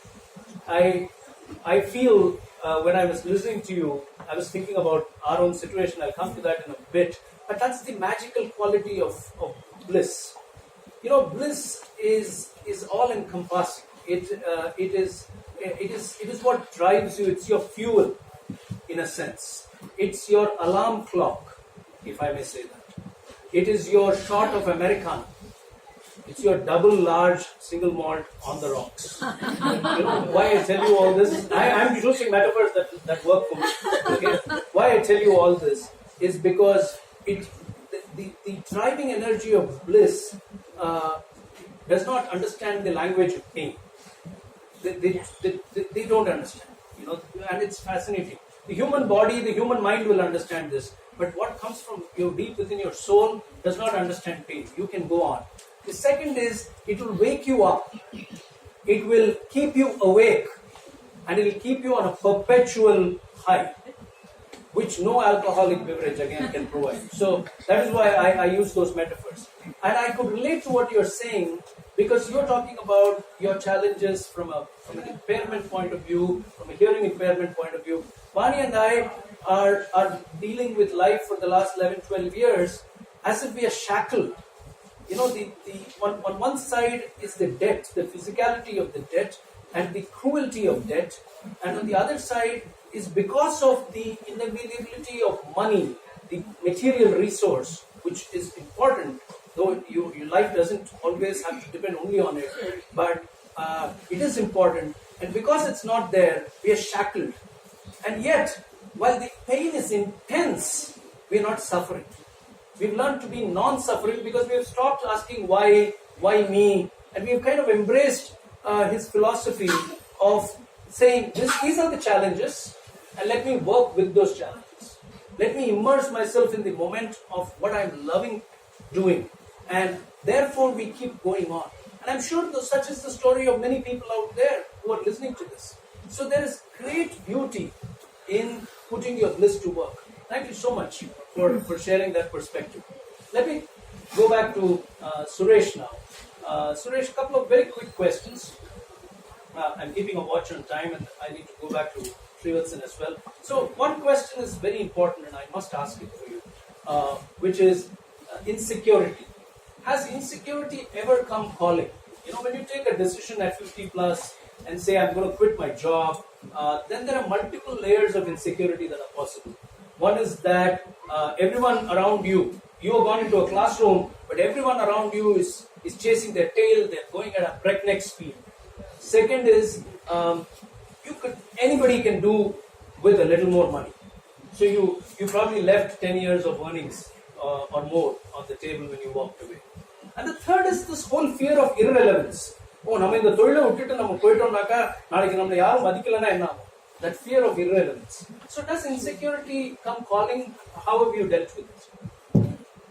Okay, I will answer it in two ways, right? The first one is a bit spiritual, but you have to put up with it because there is no other way to describe it.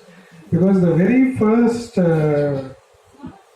class in this MA course, it gives me goosebumps if I talk about it now, is my teacher. He just picked up my books and then he said that was basically a what called Kadambari, and the very first particular statement, he just it's called Tasyacha Dakshinamurti Ashritya. Basically, Angiranda Dakshinamurti Ashrayita, meaning taking refuge in the Dakshinamurti, you are seated there. And the work started. For some reason, he grabbed my book and then he wrote Tasyacha Dakshinamurti Ashritya. I was like totally amazed. I even hold on to that particular page even today. Then I asked him on the day I spoke to you, I asked him, do you remember that you wrote in my book? Then he took the book and then he said, oh, no, I can't really remember. So I felt as though, I was ordained in a sense to be there, by Dakshinamurti himself. I don't know whether it's true or not, but I felt somehow that way. So that moment I felt things are going to be taken care of me. In a very big sense, this veil of insecurity was sort of lifted in a sense. Of course, but the daily grind, people call you, people ask you, what are you doing? Do you find it interesting? Yes, after all, you've been in the industry for so many years. So doubts do come. It's not like doubts do not come, and materially you leave, almost, 2 to 3 crores worth of money on the table spread over the next few years. So it was difficult in that sense that are you throwing it all away? Is it the right thing? Those questions do come. But somehow there is this underlying sense of peace, the underlying sense of confidence or whatever it is that you find in this place that I've chosen, and that fits me very well. That I feel somehow things will get worked out, and things will get worked out, and things have worked out. So it's not that you're not going to be taken care of. Somebody will definitely take care of the way you've been taken care of up to now. Somebody will definitely take care of it. So don't worry about it, And you actually want to have your life, I'm telling myself, which was not money centric, and you have got it. So why are you again going back to the same money centric conversations? Beautiful. Right? So those questions do arise, and this is very important. If you have a mind, which we all have, thoughts will arise. The intelligence lies in not picking up debilitating thoughts. Not by denying them, but picking them up, holding them up, looking them up, and discarding them. Because they are irrelevant to you. The only way to deal with insecurity, we have learned, is to discard, peel away this whole layer of materialism that society has wrapped you up. So your cars, your jobs, your salaries, your apartments, the class of travel, the clothes you wear, the the kind of fame and followership that you are seeking. All of these are the materialism that society has inflicted upon you. Yet, this is where spirituality can come into play. And there, he talks about it in his way. I will add my 2 bit there. Spirituality to me is the understanding that this whole life is transient, impermanent, and it is going to end soon. None of what you own and nobody that's close to you is going with you. You're going alone. And your life too is going to end. And they're going to be taken away from you at some point in time. If you are ready to give up everything, then where is the space for spirituality? In that sense, where is the space for insecurity? If you're ready to forsake everything and you've forsaken it, where is the space for insecurity? So that is something that I'm taking away from what you're saying. That if the conversation has moved away from money centricity, why are you bringing it back into focus? Amazing, amazing. That was very important because being also a business unit leader, this P&L treadmill continuously keeps at us, and then everything is centered around money. Everything in our world is centered primarily around money, and it was a very difficult thing to come out of the orbit of those conversations. And here, after so much effort, I have come out of it. So there's no point once again going and revisiting. I like the word orbit. Sometimes it's also the cesspool. So the cesspool of materialism drags you back into it.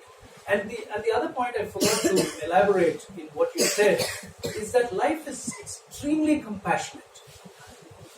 Money is important, and we think na sampadichu, na save panni, na veedu katti, na kulandhukku kalyanam panni, nan.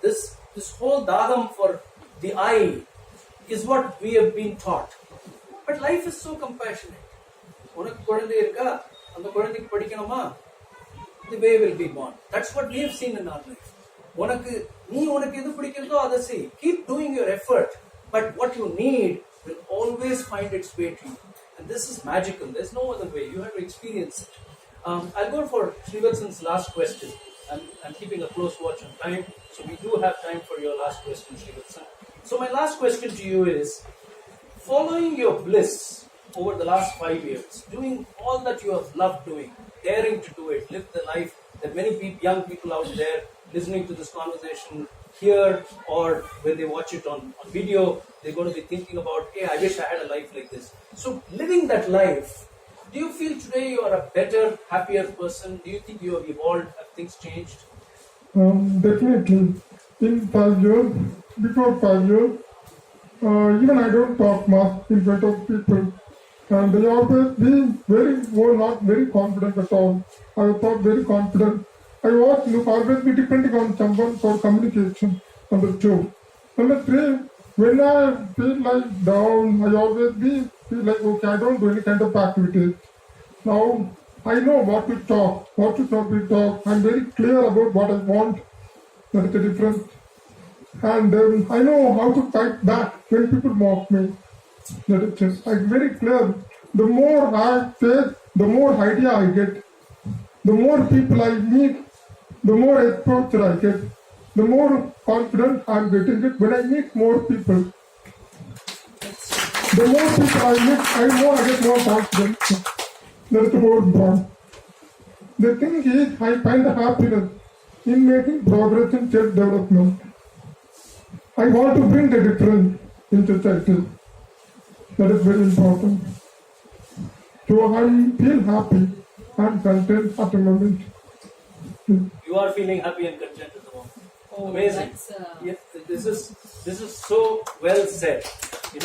In the moment, that is the that's the crux of what you said. I think happiness and contentment are aspirational values for many people, but bringing it and internalizing it in the moment, I think that's very powerful. So in many ways we have seen this with 99 guests so far. When you follow your bliss, life rolls out a carpet. The path kind of unfolds. and doors open. So Osho mocks this very well. He says that the ancient wisdom, with no specific reference to any religion, and these are Osho's views, not mine necessarily. He says that Tattungal Terakappadam is an ancient wisdom, and he mocks that wisdom, and he says, Kadavu Tarandarna Yempa Tatra.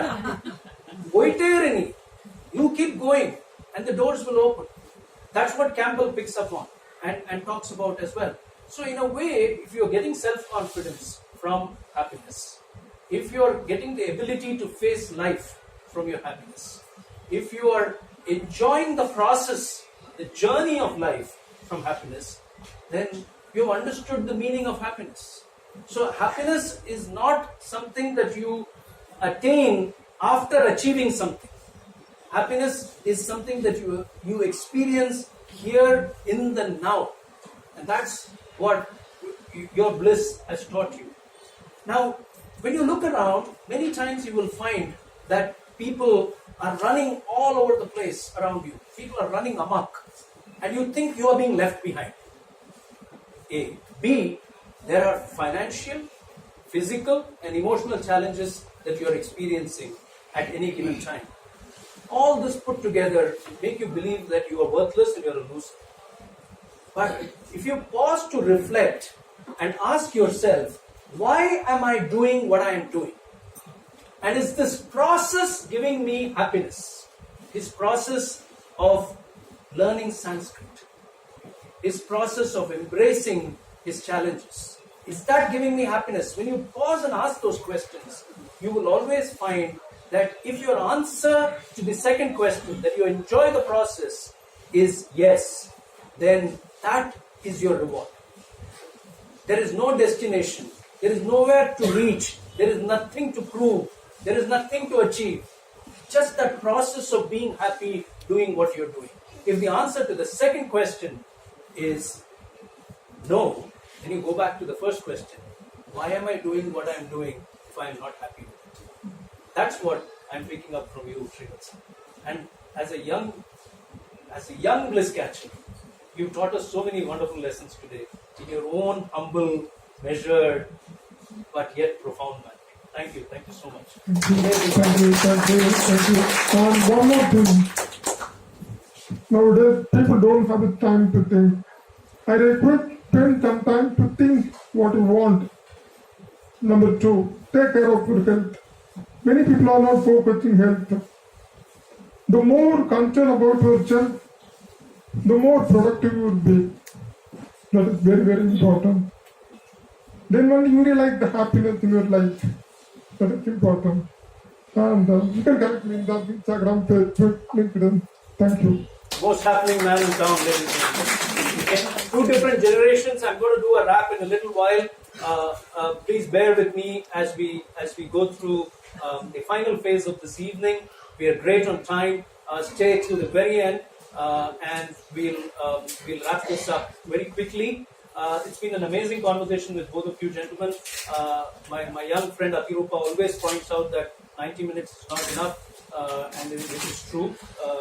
It's just not enough, but this is the perfect model that we have, or we believe it is perfect, so we won't tinker with it for now. Please stay back and engage with our guests, talk to them for a little while before you leave. But now let me call upon Ashwin here to give away the Bliss Catcher trophies for the evening. These are coveted Bliss Catcher trophies, which are given away to our guests at the end of every session. So that's Suresh, and they get a beautiful mug each. This is Suresh's mug.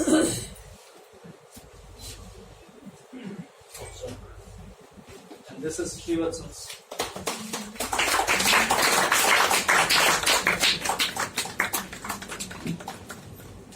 Fantastic. Thank you, Ashwin. Please stay back, Ashwin. A couple of more small ceremonies. Let me invite Venki here. Venki is a Bliss Catcher. He gets a mug. But because in the 2016 edition there were no trophies, we'll give him a trophy.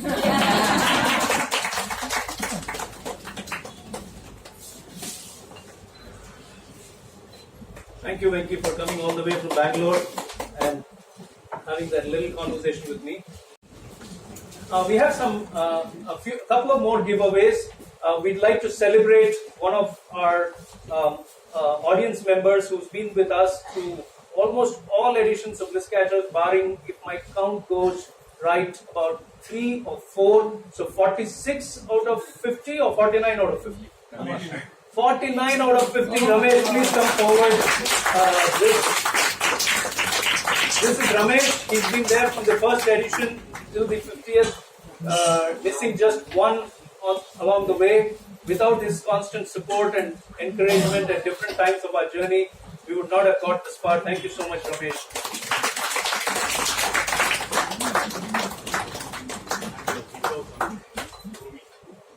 Today Romy didn't come. Maybe he will come. Let me also invite our brother here, Vinod Velayathan. Out of 50 editions, he's photographed more than 35 of them for us. All of them for the love of the concept. Thank you so much, Vinod.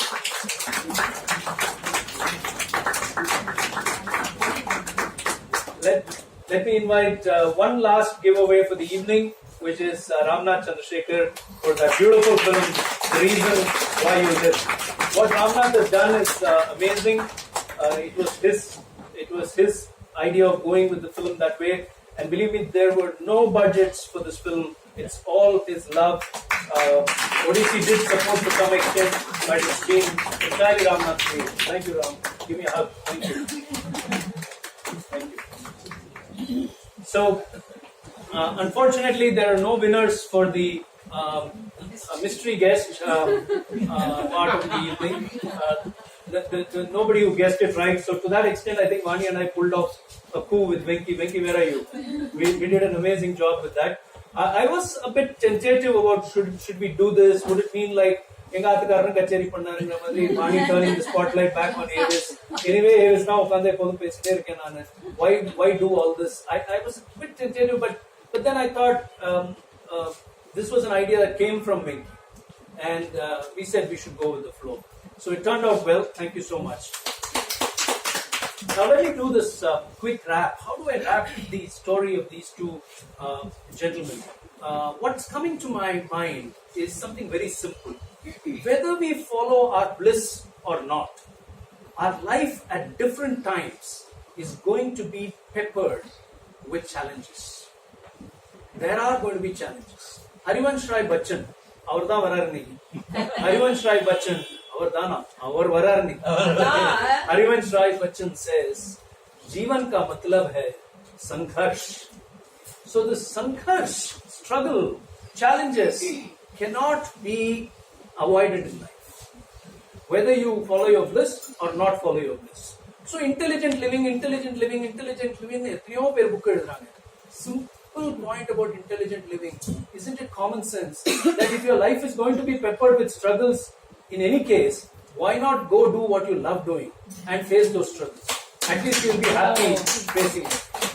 So that, I think, is what I pick up from these two gentlemen. The contrasts are there and the similarities are also there. One takes a call at the early part of his life and the other one takes a call at the pre-retirement part of his life. And those are the contrasts. But the similarities are both of them made decisions about their happiness. And that has paid off in its own way. His daughter, Suresh's daughter, Sandhya, she was inspired to follow her own bliss. And as she talked about in the film, seeing her father's choice. So I think we can create happy families. We can inspire people in our circle of influence if we step up and move into that realm of bliss. So thank you so much, both of you, for being here. This is a very, very powerful moment for Vani, me, and for our journey together. Because the Bliss Catcher program, we never quite imagined that we would do 50 editions. We never quite imagined that the person in the first edition in the audience would be our guest in the 50th edition. And we never imagined there would be so many Bliss Catchers under one roof. We see them at social gatherings sometimes and we say, Bliss Catcher, Bliss Catcher. But Bliss Catchers, at Bliss Catchers, together for the first time, this is so overwhelming.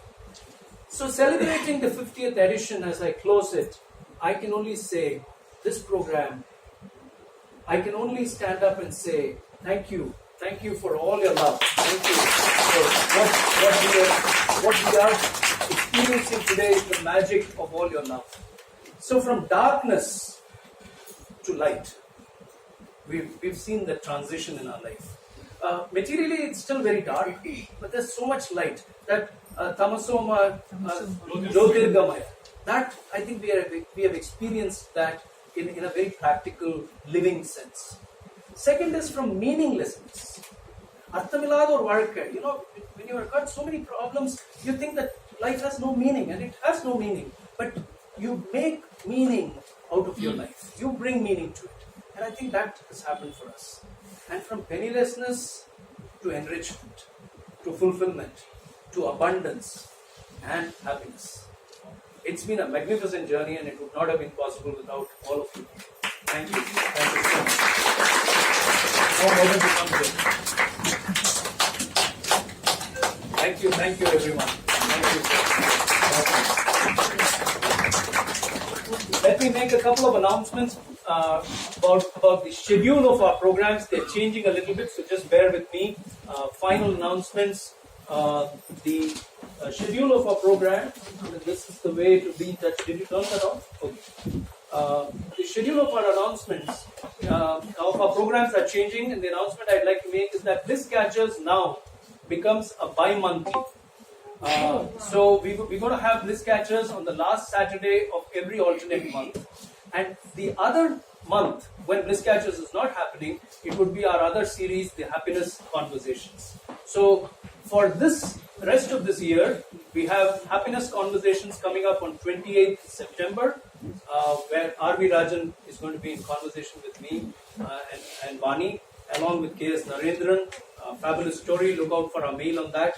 On 19th October, it won't be the last Saturday in October, but it will be the Saturday before that, because the last Saturday is we have Diwali. So we preponed Bliss Catchers in October 19th. We have our 100th guest in Bliss Catchers, and that is happening on 19th October. Then 30th November, we have Happiness Conversations again. And so the cycle will go on. If you're not on our mailing list, please leave your name or number with us, and we'll be happy to add you. If you Google for us, Happiness Walas, you can reach us, you can drop us a mail. And we are also launching a new series called Work Happily Ever After. That also is a non-commercial series where we are hoping to explore lessons on life, leadership and happiness.